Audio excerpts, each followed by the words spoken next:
La République, pour s'établir, a besoin de former sa propre religion, qu'ils vont appeler d'ailleurs, ça c'est un paradoxe incroyable, en tout cas une surprise, c'est un étonnement pour moi, jeune chercheur, la laïcité.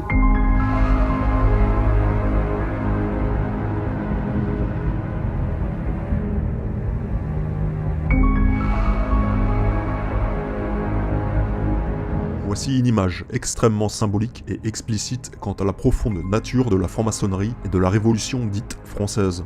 Cette représentation datant du début du XXe siècle, création du Grand Orient de France, est intitulée « L'homme nouveau, né de la Révolution française ».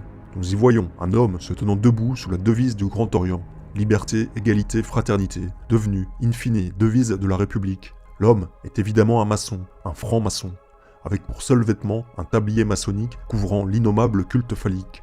Il porte à la main une truelle ayant aidé à façonner la colonne sur laquelle il s'appuie. Nous pouvons voir que sur cette colonne tronquée sont inscrits les nouvelles tables de loi, c'est-à-dire celles des droits de l'homme, remplaçant ainsi les 10 commandements donnés par Dieu à Moïse. S'appuyant sur cette déclaration des droits de l'homme, fondation de l'État laïque, le nouvel homme, libéré et illuminé, écrase sous son pied un prêtre gisant au sol avec la Sainte Bible sous la main.